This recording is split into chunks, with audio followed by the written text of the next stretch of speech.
உலகம் முழுவதும் ரமலான் பண்டிகையின் ஒரு பகுதியான நோன்பு காலம் தொடங்கிவிட்டது.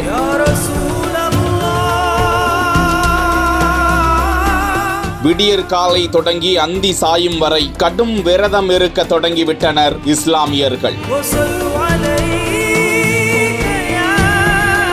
30 நாட்கள் தொடர் நோன்பிருந்தால் உடலில் ஏற்படும் மாற்றங்கள் என்ன? யார் யார் நோன்பிருக்கலாம்? யார் யார் கண்டிப்பாக இந்த நோன்பை தவிர்க்க வேண்டும்? இறை நம்பிக்கையும் அறிவியல் விழிப்புணர்வும்.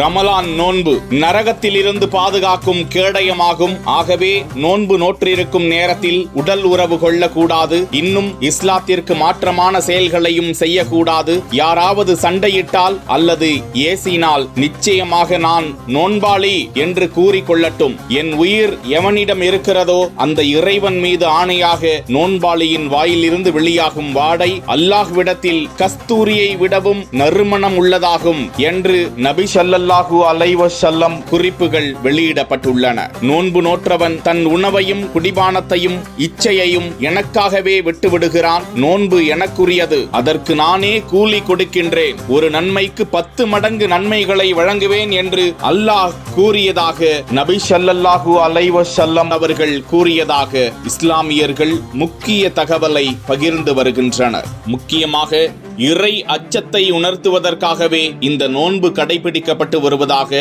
இஸ்லாமிய பெருமக்கள் தெரிவிக்கின்றனர். சரி, 30 நாட்கள் உண்ணாவிரதம் இருந்தால் உடலில் என்னென்ன மாற்றங்கள் நடக்கும்? மருத்துவர்கள் கூறியுள்ள தகவல் என்ன? ஒரு மனிதன் உணவருந்திய பிறகு 8 மணி நேரம் அதன் செரிமானம் நடக்கிறதாம். உணவில் உள்ள ஊட்டச்சத்துக்களை குடல் உறிஞ்சி எடுத்துக்கொள்ள, நமது உடலுக்கு ஆற்றலை வழங்க கல்லீரல் மற்றும் தசைகளில் சேமிக்கப்பட்ட குளுக்கோஸை உறிஞ்சி எடுத்துக்கொள்ள இந்த நேரம் எடுக்குமா? அதுவே சாப்பிடாமல் இருக்கும்போது குளுக்கோஸின் சேமிப்பு தீர்ந்துவிட்டால் மனித உடலில் உள்ள கொழுப்பு அந்த உடலுக்கான சக்தியை தருமாம். இப்படி மனிதன் சாப்பிடாத நேரத்தில் அவனது உடலில் இருக்கும் கொழுப்பை குளுக்கோஸாக மாற்றி எடுத்துக் கொள்ளப்படுவதால் மனிதனின் எடை குறைகிறதாம். இந்த நிகழ்வினால் நீரிழிவு அபாயமும் குறைவதாக சில மருத்துவர்கள் தகவலை வெளியிட்டு இருக்கிறார்கள். சாப்பிடாமல் இருக்கும் இது போன்ற நேரத்தில் பலவீனம், சோம்பல் ஏற்பட்டு தலைவலி, தலை சுற்றல், குமட்டல், வாய் துர்நாற்றமும் ஏற்படலாமாம். அதே நேரத்தில் உண்ணாவிரதம் நீண்டகால